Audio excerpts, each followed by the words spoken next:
Nesta terça-feira, a quarta turma do Superior Tribunal de Justiça condenou o ex-procurador da República e coordenador da Operação Lava Jato, Deltan Dallagnol, a pagar uma indenização de R$ 100 mil por danos morais ao ex-presidente Lula. Os magistrados consideraram que houveram ataques à honra do ex-presidente na entrevista na qual Dallagnol usou um PowerPoint para divulgar a denúncia do triplex no Guarujá. Sobre isso, nós vamos conversar agora com a advogada e membro da Associação Brasileira de Juristas pela Democracia, Tânia Oliveira. Bom dia, Tânia, tudo bem? Bom dia a todos os ouvintes aí da Rádio Brasil Atual, que acompanha a TVT. É um prazer estar aqui novamente. Obrigada pelo convite. Nós que agradecemos, Tânia. Os ministros do STJ entenderam que Dallagnol usou expressões que não constavam da denúncia, que não tinham base técnica, com o objetivo de ferir a imagem do ex-presidente. Como que a senhora avalia essa decisão do STJ? Qual a importância dela? Bom, eu acho que, em primeiro lugar, é importante situar o que foi aquele PowerPoint, lá em setembro de 2016. O PowerPoint foi utilizado, aquele espetáculo todo foi utilizado supostamente para embasar a denúncia que a Lava Jato faria no caso do triplex. O famoso caso do triplex, que levou à condenação e levou à prisão por 580 dias do ex-presidente Lula. Então, é importante entender o que foi aquele momento, aquele grande espetáculo, para entender as razões da decisão do Superior Tribunal de Justiça ontem, que foi muito importante para recolocar as coisas do devido processo legal constitucional no seu lugar. Porque aquele momento do PowerPoint foi, como eu já disse, utilizado supostamente para justificar uma denúncia sobre a posse de um apartamento no Guarujá, mas, na verdade, fez parte do grande espetáculo midiático que era a Operação Lava Jato. Porque o Deltan Dallagnol e todos os procuradores do Ministério Público Federal da Força-Tarefa da Operação Lava Jato, é importante a gente lembrar que eles estavam todos sentadinhos ali, participando daquele momento, como eu já disse, espetacular ou espetaculoso, para afirmar que havia, na verdade, uma grande organização criminosa cujo agente central era o ex-presidente Lula, que estava colocado no centro de uma apresentação, num PowerPoint, sendo o responsável por diversas ações, por diversos fatos, por diversos atos, que em nada se relacionavam à ação do triplex. Então, isso foge logo, em princípio, de uma objetividade que o processo penal exige. Quando se vai apresentar uma denúncia contra um cidadão, é preciso, em primeiro lugar, ter objetividade, apontar as provas ou os indícios materiais de provas que fundamentem aquela denúncia. Ali naquele PowerPoint tinha tudo, menos qualquer tipo de prova ou de indício de prova que indicasse a propriedade do triplex do Guarujá para o ex-presidente Lula. Tinha toda sorte de acusação, para todos os gostos, por assim dizer. Então, a primeira coisa que foi identificada pelo Superior Tribunal de Justiça é que não havia materialidade nem objetividade que fundamentasse a denúncia, mas que havia um excesso de acusações previamente estabelecidas que obviamente afetaram a moral e causaram danos objetivos a quem foi acusado, que foi o ex-presidente Lula. É muito importante lembrar do PowerPoint também porque ele foi a base de diversas denúncias posteriores de outras ações no âmbito da Operação Lava Jato. A principal delas foi a ação chamada de Quadrilhão do PT, que foi ajuizada aqui em Brasília, na 12ª Vara do Distrito Federal, e que teve a decisão do juiz Marcos Vinícius Reis Bastos, dizendo que não havia qualquer prova, que não havia materialidade na denúncia e que se tratava de tentativa de criminalização da política. Então, aquele PowerPoint ele foi qualquer coisa, menos uma tentativa de justificar com objetividade uma denúncia. Aquilo fez parte do grande espetáculo que foi a Operação Lava Jato, né? E um grande espetáculo que desviou completamente princípios fundamentais do devido processo legal. E foi isso que foi decidido ontem pelo Superior Tribunal de Justiça. E essa decisão é mais uma derrota dos procuradores e magistrados da Lava Jato para Lula, né, contra quem todas as condenações foram anuladas. Mas existe uma tentativa aí da direita, alguns meios de comunicação, de dizer que isso não prova que o Lula é inocente, que seriam apenas problemas técnicos nos processos. Como que a senhora vê isso? Pode alguém cujos processos apresentam tantas irregularidades ser considerado culpado de alguma coisa?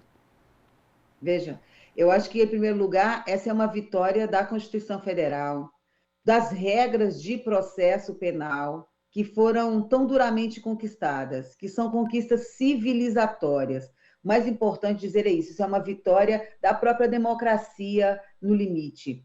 É evidentemente que alguém que foi acusado, que foi julgado, que foi condenado por um juiz declarado parcial é inocente. Essa tentativa verbal e até jocosa de se tentar dizer, não, o que houve aqui foram questões meramente processuais, porque se houve a nulidade, foi por uma questão processual de reconhecimento de suspeição, mas isso não significa que esse indivíduo, seja o ex-presidente Lula ou seja qualquer outro, é inocente. Isso são falácias. A suspeição de um juiz é uma das mais graves nulidades processuais. Uma pessoa que é julgada por um juiz suspeito, ela não deveria sequer ter sido investigada. Significa dizer que esse juiz ele não deveria ter sequer dado decisões para a condução da investigação. Tampouco poderia ter recebido a denúncia, menos ainda julgado e condenado o cidadão. Um cidadão que é investigado, julgado e condenado por um juiz que foi declarado suspeito, significa não apenas que ele é inocente, não apenas que ele é inocente, significa que ele foi submetido a uma situação completamente ilegal no âmbito do sistema de justiça. Então, isso são falácias. Isso de tentar reduzir tudo a questões meramente processuais, a suspeição, a declaração de suspeição de um juiz não é uma questão meramente processual, é uma nulidade absoluta, como a gente chama em direito. E nulidade absoluta significa, evidentemente, que quem foi submetido a esse juiz, evidentemente, é inocente, sem sombra de qualquer dúvida. Mudando um pouquinho de assunto, ontem, após quase 5 anos da primeira denúncia, o Ministério Público Federal apresentou à Justiça uma ação de improbidade administrativa contra o presidente Jair Bolsonaro e a ex-secretária parlamentar da Câmara dos Deputados, Valderice Santos da Conceição, conhecida como Val do Açaí. Segundo o Ministério Público, ela era uma funcionária fantasma, uma prática que, além do esquema das rachadinhas, tem sido repetidamente apontada como comum dos Bolsonaro ao longo desses anos na política. Como que a senhora avalia essa denúncia? Depois de tanto tempo aí da primeira matéria falando disso na imprensa, né? Agora que saiu essa denúncia, ela pode prosperar? O que a senhora espera dessa ação do Ministério Público? Isso já havia sido divulgado lá atrás, como você mesmo aponta, e a rachadinha dos Bolsonaros não é só no gabinete do Flávio Bolsonaro, embora ele tenha protagonizado aí a maior parte das notícias a respeito, porque houve um processo efetivo lá no Rio de Janeiro, mas a rachadinha no gabinete do presidente Jair Bolsonaro, quando era deputado federal, já havia sido divulgada. Agora, o Ministério Público Federal apresenta uma denúncia sobre o que foi divulgado lá atrás. A moça conhecida como Val do Açaí não era servidora da Câmara dos Deputados, senão formalmente, no papel, né? Tomou posse como tal, mas nunca prestou nenhum tipo de serviço como assessora parlamentar. Ela tinha uma banquinha de açaí e de lá não saiu, e isso já foi revelado sem sombra de dúvida. A grande questão agora, para saber se essa denúncia vai prosperar, é que existe de fato, e é preciso que a gente fale disso para que amanhã não haja uma grande frustração, é que existe de fato uma divergência de interpretação jurídica sobre se o Bolsonaro pode, nesse momento, ser processado por esse fato. Porque existe um princípio do artigo 86, parágrafo 4º da Constituição Federal, que fala que o presidente da República não pode ser julgado, senão por fatos estranhos ao exercício do seu mandato de presidente da República. O Ministério Público Federal faz uma interpretação que existe efetivamente, que alguns juristas fazem, de que essa imunidade, que a gente chama de imunidade temporária, porque depois que termina o mandato, ele pode ser efetivamente julgado por esses fatos, nessa interpretação, essa imunidade ela seria apenas no âmbito penal. E o que o Ministério Público Federal está pedindo não ataca, não está inserida nas questões penais, né? Ele pede indenização, a devolução dos valores, na verdade, que foram recebidos e foram repassados, dinheiro público, né? Repassados de forma ilegal. Então, como não estaria na esfera penal, entende o procurador do Ministério Público Federal que faz a denúncia, entende que não está protegido o Jair Bolsonaro por esse princípio constitucional. Mas, como eu disse, em princípio, isso há uma divergência entre juristas sobre se abarca, se não abarca, se está cobertado tanto a esfera civil como penal, ou se não está.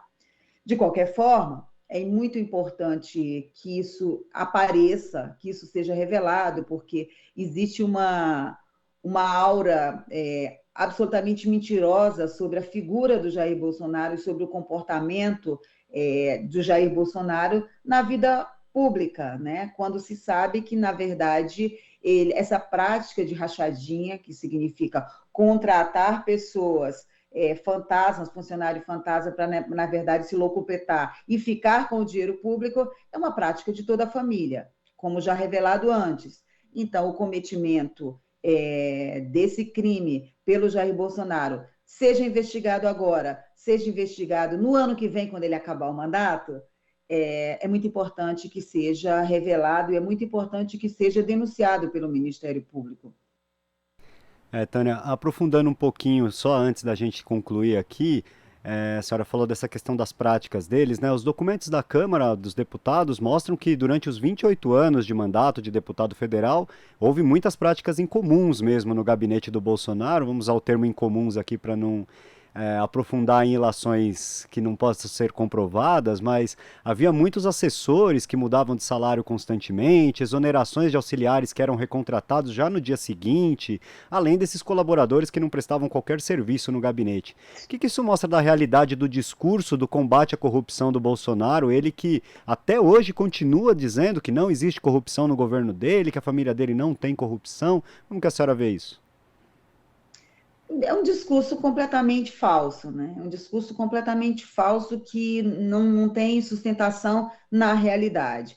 Essas revelações aí da prática dele como deputado federal, em todo o tempo que foi deputado federal, elas são reveladoras de como ele levava o exercício do mandato para se beneficiar e para utilizar mesmo do aparato que tinha na Câmara dos Deputados para ganhar dinheiro, né, por assim dizer, porque essas práticas que são reveladas, assim, contrata, descontrata e tal, e a contratação de funcionários fantasmas, são, infelizmente, práticas de alguns parlamentares dentro do Congresso Nacional que são completamente desviantes, é uma forma completamente ilegal, e não é só... Não dá para usar termos que são atécnicos e que, inclusive, enfim, acabam, de certa forma, suavizando a prática. Na verdade, são práticas completamente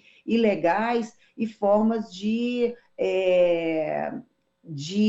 se locupletar mesmo da sua função pública. Contrata-se servidores que não prestam efetivamente o serviço e que são contratados somente para sacar o dinheiro público e devolver para o mandatário, que é o titular do mandato. Para que eles utilizavam essa verba pública? Aí realmente uma investigação precisa mostrar, mas isso deixa de ser relevante quando, na verdade, a prática da ilegalidade ela já é demonstrada quando uma pessoa é nomeada não para exercer a função pública, mas sim para atos outros que signifiquem o desvio da verba pública que seria destinada ao salário, né? ficou conhecido, o Flávio Bolsonaro eternizou o termo como rachadinha, né? Mas essa prática aparece no mandato, durante o exercício do mandato do Jair Bolsonaro. A Val do Açaí é só a ponta do iceberg, né? Ela aparece porque ficou comprovado que uma pessoa nunca esteve aqui na Câmara dos Deputados e tinha lá a sua banquinha de açaí, estava nomeada aqui na Câmara. Mas quando você vai puxar o fio desse novelo, você evidentemente vai encontrar diversos outros personagens que faziam esse mesmo serviço, né, no gabinete do Jair Bolsonaro. Daí essas listagens de movimentação, como você disse, estranhas, de nomeia, exonera, nomeia, exonera, nomeia, exonera, que mostram uma prática que não é coerente com o exercício de funções públicas. Tá certo, Tânia. Esperamos que essas coisas todas sejam muito bem esclarecidas aí, sobretudo antes da eleição, né, que a gente tem esse ano, que a gente possa ver uma mudança nisso depois. Quero agradecer a sua participação de hoje aqui no Jornal Brasil Atual e um bom dia para a senhora. Muito obrigada, eu que agradeço. Um bom dia de trabalho para vocês e obrigada pelo convite novamente. Conversamos aqui com a advogada e membro da Associação Brasileira de Juristas pela Democracia, Tânia Oliveira. Você está ouvindo Jornal Brasil Atual. As notícias que os outros não dão.